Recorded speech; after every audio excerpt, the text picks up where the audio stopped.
Picasso entra en la Galería Central y sus obras, que hoy en día ya consideramos obras de un gran maestro, un maestro antiguo casi, pues entran en dinámica de relación, de diálogo con las obras del Museo del Prado. Yo creo que es particularmente emocionante y con una relevancia histórica que Picasso vuelva al Museo del Prado, una institución que dirigió a partir de finales del año 36 en unas circunstancias trágicas de la Guerra Civil, también porque fue uno de sus objetivos fundamentales cuando era un artista adolescente, venir a copiar obras del museo, y finalmente lo subrayó porque su idea, no solamente en el caso del Guernica, ¿no?, sino en general, cuando también se hizo en otras donaciones, él se sentía feliz con que su obra estuviera en el Museo del Prado. I really like the selection for the exhibition because we were able to pick only masterpieces, only paintings, and 10 paintings that will tell in brief the whole story of Picasso developed his art. El cuadro de los dos hermanos muestra a estos dos hermanos que parece que están caminando, pero tiene una calidad fuera del tiempo. Dentro de la producción de Picasso, esta obra se puede considerar una obra de una gran importancia. Yo creo que representa este paso hacia una especie de pureza estética. De hecho, se asocia este cuadro, decimos, con una visión mediterránea clásica, donde las figuras tienen una piel casi como si fuera de alabastro o de marfil, donde la figura pues recuerda, y los colores, pues los frescos pompeyanos. Es el momento en que Picasso se va interesando también del románico catalán y decimos se produce una fusión realmente interesante que es justo antes de la gran revolución del cubismo, que dará lugar luego a unos grandes logros pictóricos. Su paso hacia el cubismo,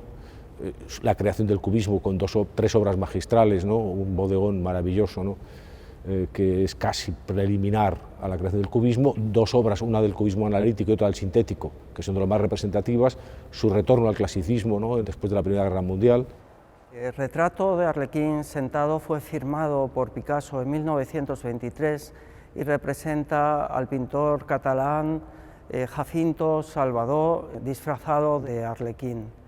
Forma parte de una serie de 4 obras con el mismo modelo y en el mismo traje, pero con redacciones diferentes. Arlequín sentado con la formalización de su pose, con la manera como el cuerpo invade el primer plano de la composición, con el delicado estudio de planos espaciales y con su entonación lumínica y cromática, constituye una de las obras maestras de este llamado periodo neoclásico de Picasso. Para su exposición en el Museo del Prado se ha colocado en un lugar especial que es cerca de los pintores clasicistas boloñeses que trabajan a principios del siglo XVII, cerca de Guido Reni o cerca de Aníbal Carracci, que son los representantes a principios del siglo XVII del neoclasicismo que trataba de restaurar y sobre el que trataba de reflexionar Picasso a principios de los años 20.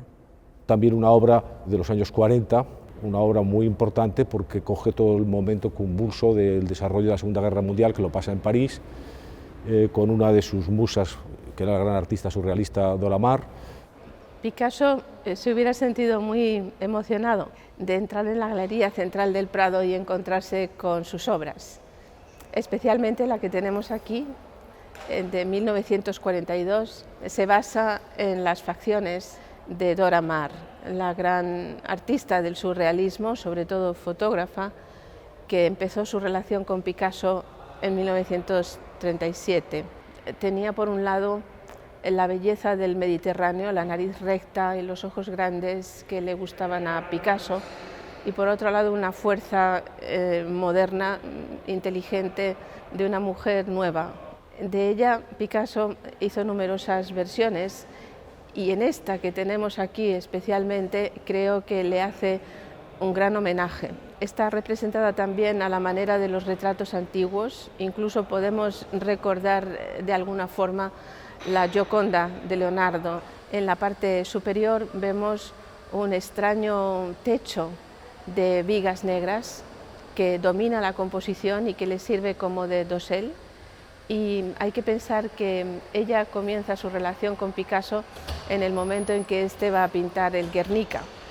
y ella hace todas las fotos del proceso de pintura de esa obra. Y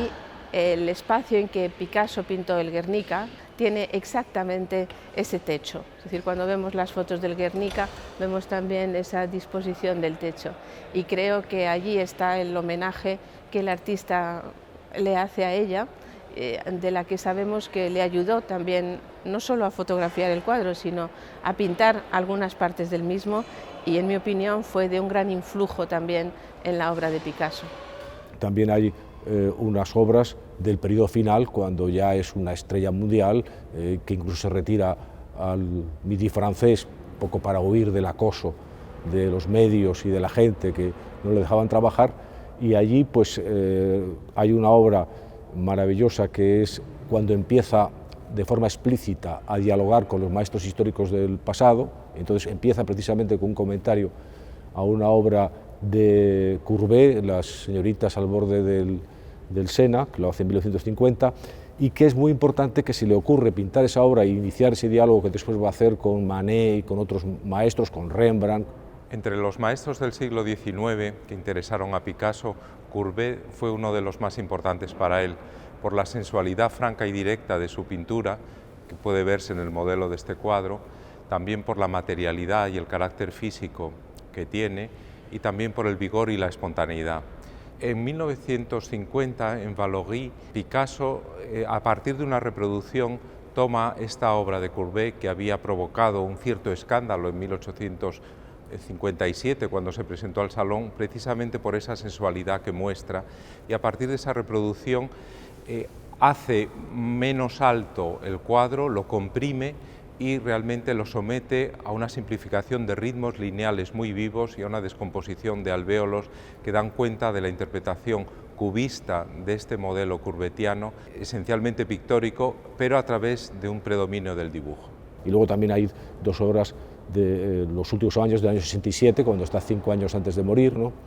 Y que bueno, pues es quizá un momento de suprema libertad, ¿no? Venus y Cupido, Venus y Amor, es un tema recurrente en la producción de Picasso. El lienzo rezuma espontaneidad, es una obra que desde la forma como están distribuidos los brochazos, con una seguridad impropia de alguien que superaba ya los 80 años, hasta la misma vitalidad de los colores. Es una obra que es interesante, incluso emocionante para cualquier historiador del arte. Es una obra que Picasso regaló al Museo de Basilea, y lo hizo después de que la ciudad de Basilea votara un subsidio especial para adquirir unas obras de Picasso que habían estado en ese museo depositadas y que se iban a retirar. Por lo tanto, es la primera vez que se hizo un referéndum para la adquisición de obras de arte. Se ganó el dotar de una partida para su adquisición, y un Picasso conmovido, emocionado por el amor que le había demostrado el pueblo de Basilea hacia sus obras, pues regaló varias más al museo, y esta es una de ellas.